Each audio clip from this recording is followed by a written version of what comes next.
Hello et bienvenue sur ce nouvel épisode de Chérie ça grince. Alors aujourd'hui, c'est Chérie, parle-moi s'il te plaît.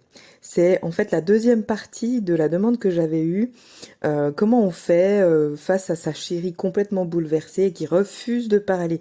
Nous, on sait très bien que si on parle pas, on peut pas avancer, on peut pas arranger les choses, et l'autre est complètement bloqué, ne parle pas, ne dit pas un seul mot, n'explique même pas pourquoi elle parle pas, etc., etc. Donc la première partie de cette demande, la gestion des émotions, a été abordée dans l'épisode d'avant, l'épisode 6, et là, j'aborde la deuxième partie, le refus de parler.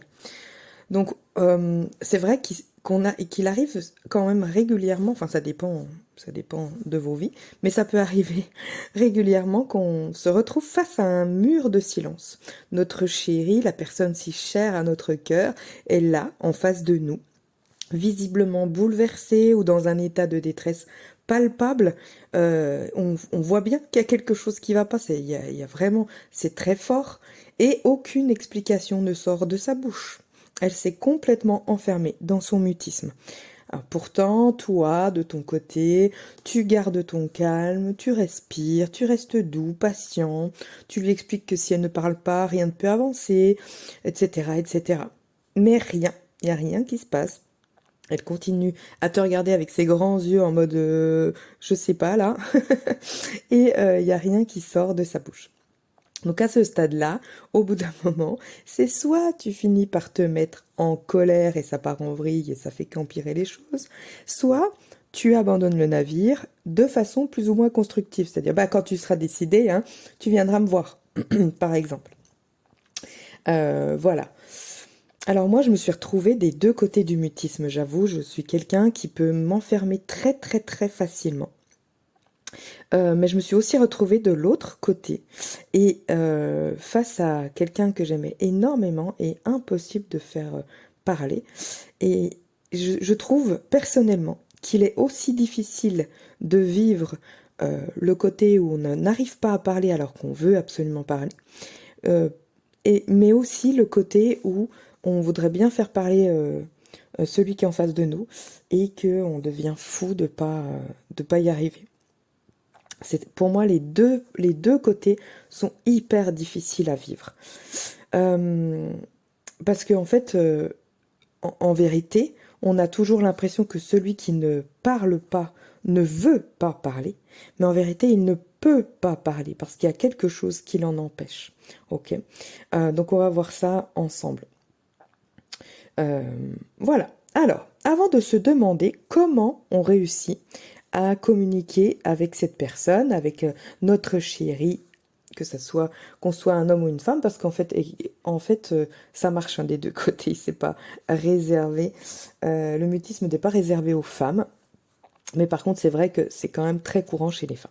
Et comme la demande m'a été faite par un homme, euh, du coup, voilà, moi, je vais prendre la situation de l'homme qui est face à une femme complètement renfermée sur elle-même.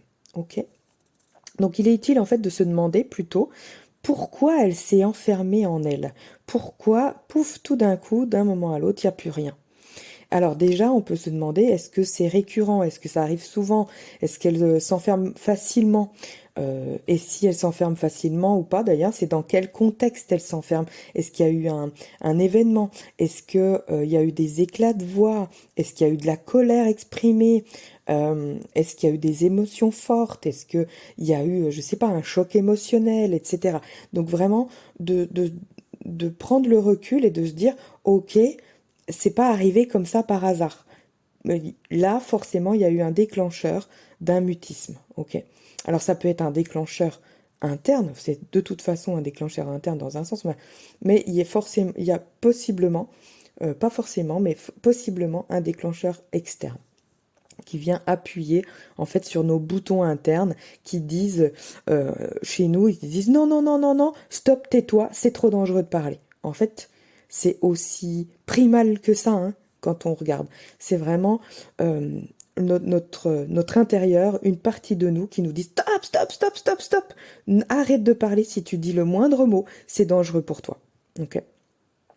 Donc, Est-ce que aussi, on peut se poser la question, est-ce que si elle parle, elle est vraiment entendue? Est-ce qu'il y a un rapport de force dans la relation? Est-ce que déjà elle, en tant que personne, elle est introvertie? Est-ce qu'elle est sensible? Et à quel point elle est sensible? Et sur quoi elle est particulièrement sensible? Etc. Enfin, vraiment, toutes ces questions-là, en fait, te permettront, si tu restes vraiment honnête avec toi-même, bien sûr, de comprendre euh, ce dont ta moitié elle a besoin en fait pour se sentir complètement en sécurité avec toi, pour te parler déjà en règle générale et particulièrement pour te parler de ce sujet-là.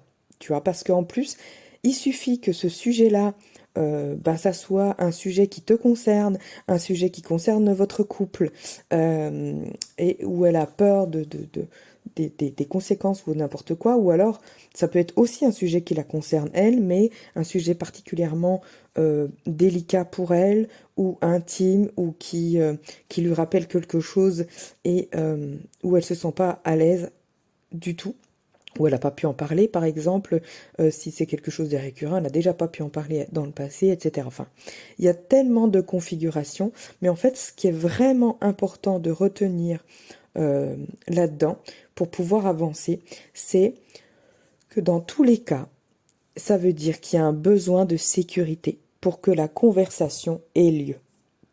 Ok? Parce qu'il y a quelque chose qui la met en insécurité. Elle n'a pas confiance. Alors attention, ça ne veut pas dire qu'elle n'a pas confiance en toi. Elle a certainement pas confiance dans le fait que peut-être tu puisses accueillir cette conversation, accueillir ce qu'elle a à te donner dans les meilleures conditions. Elle a peut-être peur des conséquences, en fait, des conséquences de ces mots euh, sur toi, sur elle, sur vous, peu importe. Mais elle a forcément peur de quelque chose, elle a besoin de se sentir en sécurité. Ça ne veut pas dire qu'elle n'a pas besoin, elle n'a pas confiance en toi, hein, mais il y a quelque chose qui vient la réveiller. Et dans cette situation-là, elle n'a pas assez confiance. C'est trop dangereux pour elle ou pour vous, ou enfin pour elle. En tout cas, dans sa tête, c'est trop dangereux, soit pour elle, pour votre couple, pour toi même. Des fois, il arrive qu'on n'arrive pas à parler parce qu'on a peur de faire tellement de mal à l'autre, ou enfin que l'autre le prenne d'une façon tellement déformée, etc. Parce qu'il y a aussi ça. Il y a aussi le besoin, en plus du besoin de sécurité, il y a aussi le besoin d'être entendu. Parce que euh, quand on sait que enfin, en tout cas quand on a vécu, parce que quand on sait, c'est justement une interprétation, ouais. Mais quand on a déjà vécu ce sentiment que, bah oui, ben, quand on dit quelque chose d'important pour nous, ou de ce sujet-là, quand on parle de ce sujet-là, ou que on va dans notre intimité profonde, quand on parle avec notre cœur, ou je sais pas quoi, que l'autre en face ne nous entend pas, pire, nous en met un peu plein la figure, ou alors se moque de nous, ou alors prend ça à la légère, ou alors déforme les choses, etc., etc. À force, il y a un moment, il y a quelque chose en nous qui nous dit c'est bon, ça sert à rien, tais-toi, ça va faire qu'empirer les choses, t'es déjà bouleversé, ne t'en rajoute pas. Tu vois, ce genre de choses. Ok? Donc, il y a vraiment besoin de se sentir bien, en fait, de se sentir en sécurité, entendu par l'autre. Et quand on a la sensation que ce n'est pas le cas, même si peut-être, possiblement, c'est une erreur, hein. Peut-être que on peut être entendu, mais des fois, ben, on a la sensation qu'on peut pas être entendu à cet endroit-là. Et ben, on a besoin de certains éléments pour se sentir bien. Alors, il y a aussi une troisième chose, quand même, avant de parler des éléments dont on a besoin. Il y a aussi, quelquefois, on a besoin de temps ou justement d'éléments de contexte pour pouvoir euh, exprimer ce qu'on a à dire. Parce que quelquefois, on a vraiment, quand on a beaucoup d'émotions, ça peut partir dans tous les sens dans notre tête et on ne sait pas si on est capable de rester clair, de rester juste, de rester aligné à ce qu'on veut vraiment dire à l'autre. Et puis, pardon, euh, quand, euh, quand justement on n'est pas sûr que l'autre puisse accueillir cette nébuleuse de mots, cette nébuleuse de sensations, de sentiments, sans le prendre pour lui ou sans le déformer, etc. Ben, on préfère des fois rester silencieuse pour jusqu'au moment où on saura mettre des mots sur ce qui se passe. Ça arrive aussi très souvent, surtout si tu te retrouves avec une femme ou un homme très sensible, est beaucoup plus dans l'émotionnel et qui a encore du mal à mettre des mots sur son émotionnel. Ok. Par exemple, moi, si je prends mon exemple à moi, c'est le plus facile pour moi, je suis très très très sensible au rapport de force et à la colère. Alors, je me suis énormément euh, j'ai beaucoup avancé moi sur moi. Il y a encore plusieurs années, j'étais hyper sensible. Le moindre truc où je me renfermais sur moi, ma sœur avait coutume de me dire que j'étais un Bernard l'ermite qui s'enfermait dans une moule, qui s'enfermait dans une huître. C'est pour vous dire à quel point le moindre truc me fermait tout de suite. Et pour me sortir de mon enfermement, il fallait y aller, hein. C'était compliqué. Aujourd'hui, c'est plus vraiment le cas, mais il m'arrive encore quand sur certains sujets ou dans certains contextes, ou enfin voilà, de m'enfermer. Et là, quand je m'enferme, je me rends compte que même quand j'ai une volonté énorme de vouloir parler, parce que souvent c'est à mon chéri, de me dire, mais je veux te parler, je veux te le dire, je veux que tu comprennes tout ça, et impossible de dire quoi que ce soit. Impossible, c'est plus fort que moi, je n'arrive pas à parler. Impossible à ouvrir la bouche même. Euh, donc moi, par exemple, voilà, c'est souvent quand il y a beaucoup de rapports de force que c'est de la colère et que c'est souvent de la colère manipulatrice. Euh, tout ce qui ressemble à de la violence pour moi peut me faire me rentrer directement, hein, directement. Donc même si j'ai beaucoup progressé, ben, ça arrive encore parce que j'ai beaucoup progressé déjà en me connaissant mieux, petite parenthèse, mais pour ceux à qui ça arrive, j'ai beaucoup progressé là-dedans en me connaissant énormément, en apprenant à me connaître encore et encore et encore. Et en apprenant aussi à m'assumer de mieux en mieux, de plus en plus. Du coup, j'ai pris confiance en moi, encore et encore et encore, et dans certaines situations, j'arrive à gérer. Donc j'arrive à gérer, par exemple, beaucoup mieux maintenant la colère, qui est une colère saine. Quand c'est une colère saine, j'arrive à la gérer. Maintenant, je ne fais plus d'amalgame entre la colère manipulatrice, la colère saine ou la colère émotionnelle. Donc du coup, il y a certaines colères que j'arrive beaucoup mieux à gérer parce que je sais que c'est pas en train de venir m'attaquer moi. Ok. Par exemple, voilà. Donc moi, quand je me ferme de cette façon-là, j'ai besoin, alors souvent c'est parce que ça concerne mon chéri ou que j'ai peur des conséquences sur nous, sur notre couple, ou j'ai peur de ses réactions, etc. Ça peut être ça, euh, dans certaines circonstances. Donc quand je me ferme, j'ai besoin de douceur. J'ai besoin de rétablir le lien, mais alors plus avec mon chéri, j'ai besoin de me mettre dans ses bras, j'ai besoin qu'il m'accueille, j'ai besoin de sentir l'amour entre nous, même si je lui parle pas, même s'il sent que c'est compliqué, j'ai besoin de le sentir près de moi, de le sentir là avec moi. J'ai besoin aussi de lenteur, de temps pour que les choses s'assouplissent et reviennent naturellement. J'ai besoin de parler, mais de parler avec douceur, avec patience d'autres sujets. Alors, pas de choses complètement différentes parce que du coup, ça me fait partir ailleurs et bon, c'est pas forcément, je reviendrai pas sur le sujet. Par contre, de sujets qui peuvent être un peu annexes, ou alors de partir sur des questions un peu moins directes, au lieu de dire bah, qu'est-ce que t'as, qu'est-ce qui va pas, dis-moi, etc. Ça peut être des questions moins directes. Comment tu te sens? Est-ce que tu es en colère? Est-ce que machin? Enfin, et si ça c'est encore un peu trop direct, voilà, c'est pas des questions de qu'est-ce que j'ai fait, par exemple. Qu'est-ce que j'ai fait? Qu'est-ce que t'as à me reprocher ou ce genre là, c'est encore pire. Mais c'est vraiment se dire, écoute, je suis là pour t'entendre. Est-ce que tu as des émotions particulières que tu as envie de m'exprimer? Comment tu te sens là tout de suite? Est-ce que tu as besoin de quelque chose? Est-ce que tu as besoin d'un câlin? Est-ce que... Et là, déjà, d'exprimer ce genre de choses. Déjà, ça fait du bien. Ça peut être plein de choses, hein, voilà. Et ça s'apprend petit à petit, en prenant du recul sur l'autre, en étant présent, soutenant. Alors, on n'est pas obligé d'être là-dedans, bien sûr, hein. On n'est pas toujours obligé d'être là pour l'autre, parce que des fois, on n'y arrive pas. Parce que pour être là avec l'autre, pour l'autre, il faut déjà se connaître soi et être à l'aise avec soi-même et avec ses propres émotions et avec ce que ça vient nous chercher chez nous, en fait. Mais bon, quand on arrive à être là pour l'autre, quand on veut faire avancer les choses, c'est vrai que une des meilleures solutions pour moi est d'être présent, soutenant, et surtout pas d'injonction de résultat. Pas d'injonction de allez, vas-y, parle, dis-moi, qu'est-ce que j'ai fait, qu'est-ce que machin, qu'est-ce que tu as à me dire, qu'est-ce que.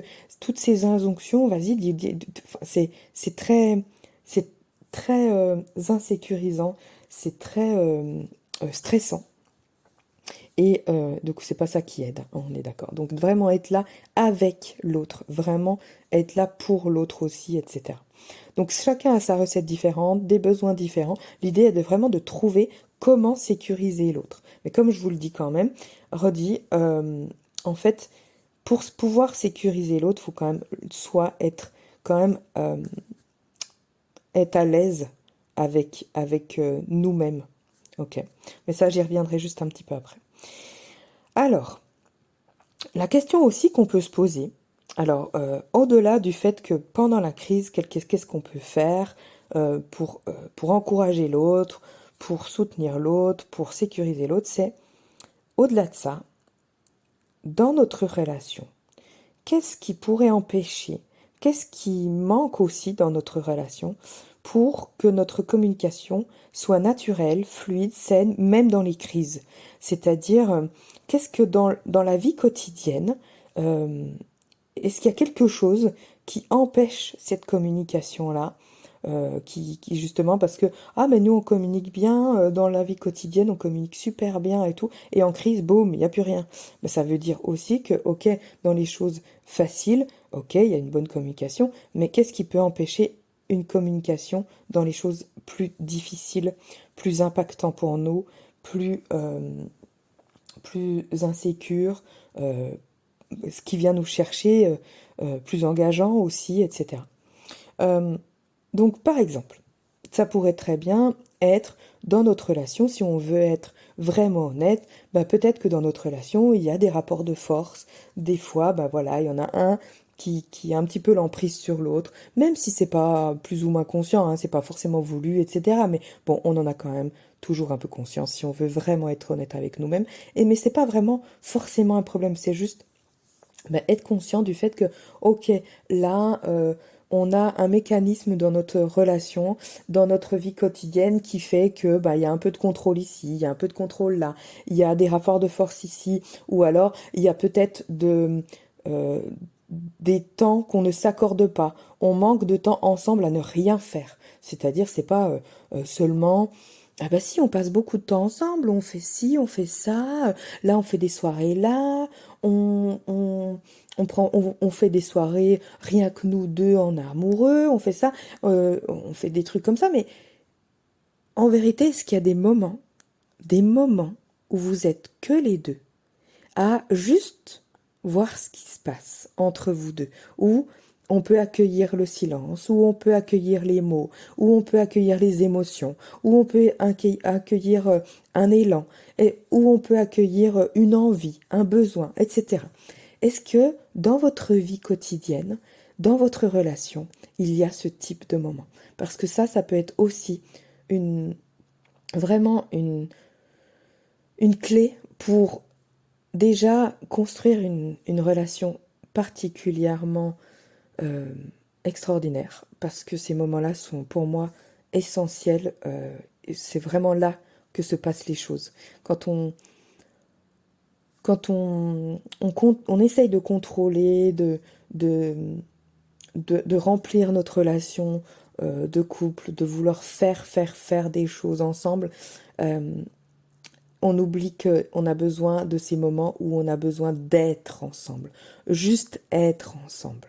Mais être ensemble, c'est pas juste, bah oui, on est ensemble, regarde, là, on est en train de regarder un film ensemble. Oui, là, regarde, on va manger au restaurant ensemble. C'est vraiment ces moments où on se laisse, euh, on laisse venir ce qui vient. On n'est pas en train de remplir. On laisse venir ce qui vient là, l'un avec l'autre. Et ça, c'est vraiment très précieux dans une relation. Donc si ça n'est pas le cas dans ta relation, je t'invite à initier ce genre de moment. Ouais, puis si il se passe rien, il se passe rien. C'est ok. Et de vraiment de laisser la magie opérer dans ces moments-là. Ok. Et puis aussi, je t'invite à regarder dans comment dans ta relation aussi à te remettre en question. Alors ça veut pas dire que tu es coupable de quoi que ce soit. Attention, c'est vraiment d'arrêter de faire l'autruche aussi et de se dire ok, ma chérie, mon chéri, là en face de moi, elle n'a pas confiance en ma capacité à recevoir sainement ce qu'elle a à me dire. Bon c'est quoi ma part là-dedans? C'est qu'est-ce qui m'appartient dans cette situation de non-confiance? Euh, Vraiment, qu'est-ce que moi, qu'est-ce que je fais ou que je dis ou que je ne fais pas ou que je ne dis pas euh, ou que je ne suis pas, enfin, vraiment avec elle? Est-ce qu'il y a vraiment des endroits où je suis trop ou pas assez? Enfin, en toute honnêteté avec moi-même, est-ce que il y a quelque chose que je peux, moi, transformer dans mon comportement? Pas dans ma façon d'être, hein. On n'est pas en train de, je suis pas en train de te dire de changer qui tu es à l'intérieur de toi. C'est plutôt dans ta façon de communiquer ou dans ta façon d'être, non, plutôt dans ta façon, pas ta façon d'être, dans ton comportement, dans certains comportements. Est-ce que, il y a des petites choses qui sont maladroites ou contrôlantes ou dirigistes, enfin voilà, ces petites choses-là qui font que là, tout de suite, si tu veux être vraiment honnête avec toi, c'est un peu normal qu'elle ait pas tout à fait confiance parce que la dernière fois, tu as été peut-être un peu trop violent dans ta réaction, un peu trop, voilà. Puis là, elle a peut-être un peu peur. Alors, ok, ta réaction, tu as tout à fait le droit de réagir comme tu veux à ce qu'elle va te dire. Seulement, voilà, peut-être que du coup, c'est compréhensible de voir que elle, elle appréhende un peu de te le dire, ok?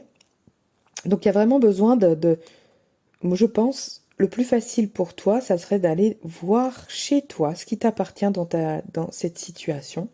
Parce qu'en fait, en travaillant sur ce qui t'appartient à toi, déjà, tu lui laisses aussi l'espace de travailler sur ce qui lui appartient à elle. Et puis, tu seras beaucoup plus serein pour travailler, si besoin est, avec elle, sur ce qui lui appartient, si elle n'arrive pas toute seule, par exemple. Et vice-versa, hein, on est d'accord. La communication, ça peut aussi être, écoute, j'arrive pas à travailler sur ma part ici.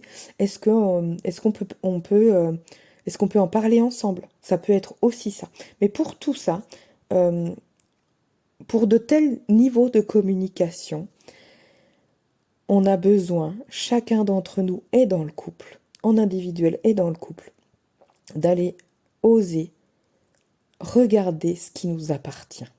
Euh, alors, oser regarder ce qui nous appartient, ça ne veut pas dire se flageller, se sentir coupable, etc. Enfin, pas du tout, se sentir misérable parce qu'on a fait ci, on n'a pas fait ça, on a fait ça. Pas du tout. C'est vraiment aller regarder ce qui nous appartient. Et dans ce qui nous appartient, est-ce qu'il y a des choses qu'on peut un petit peu faire évoluer, qu'on peut transformer? Est-ce qu'on a envie de le transformer ou non? Ah bah non, ça m'appartient, mais moi, je suis bien dedans. J'ai pas envie de transformer ça. Bah ok, t'as le droit. Mais là, par rapport à ton objectif, on va dire, c'est pas très, ça fait très business ça, mais par rapport à ton intention avec ta chérie, euh, est-ce que si ton intention avec ta chérie et de l'aider à parler avec toi et d'être en confiance dans cette intention-là. Qu'est-ce que je peux, moi, transformer un petit peu dans mes comportements, dans ma façon de communiquer avec elle, dans ma façon de la prendre dans mes bras, de lui exprimer que je l'aime, etc., etc. Si mon intention est de faire évoluer notre couple pour avancer, pour passer un niveau, etc., dans cette intention-là, qu'est-ce qui m'appartient, qu'est-ce que je peux transformer, faire évoluer, etc. Voilà, tu vois un peu l'idée. Ok. Voilà, donc je voulais juste te parler un petit peu de toutes les questions que tu peux te poser là-dessus pour avancer dans cette situation. Bien sûr, je parlais d'intention là tout de suite. En effet, ce qui est important aussi, c'est de savoir quelle intention tu as vraiment envie d'avoir. Si ton intention est je veux qu'elle parle à tout prix, peu importe qu'elle se sente bien ou pas, forcément tu vas pas y mettre les mêmes formes, hein, on est d'accord. Donc il y a vraiment euh, euh, aussi particulièrement une attention à mettre sur ton intention. Voilà. Qu'est-ce que tu veux vraiment comme relation avec ta chérie ou dans cette situation avec elle, dans cette crise-là, etc., etc. Ça, c'est important aussi à regarder. Ok, bon, là, je crois que j'ai déjà fait le tour de l'essentiel. Euh, Pose-moi des questions, n'hésite pas à me poser des questions sur cet épisode dans le post que je veux sur Insta qui est dédié à cet épisode-là. Partage-moi aussi toutes tes situations où tu t'es retrouvé à pas pouvoir parler ou à devoir faire parler quelqu'un et que tu pouvais pas, la frustration. Partage-moi tout ça, j'adorerais. Et puis aussi, je voulais te dire, puisque là je réponds à une question qu'on m'a posée, je serais ravie que tu puisses me poser toutes les questions que tu veux et j'y répondrai via un podcast si je le peux. Voilà, donc tu peux me poser tes questions par MP. Directement sur Instagram ou alors en commentaire là où tu es voilà sur le podcast ou sur un des posts dédiés aux épisodes de podcast, etc. Enfin, il y a plein de façons de me joindre. Tu as même mon email sur le podcast, donc il n'y a pas de souci, il y a plein de façons. Prends celle qui te convient le mieux. Et moi, si je le peux, je ferai un épisode de podcast là-dessus. Voilà, alors j'espère que ça t'a aidé. N'hésite pas donc à me faire des retours et on se retrouve très bientôt. Je t'embrasse, à bientôt!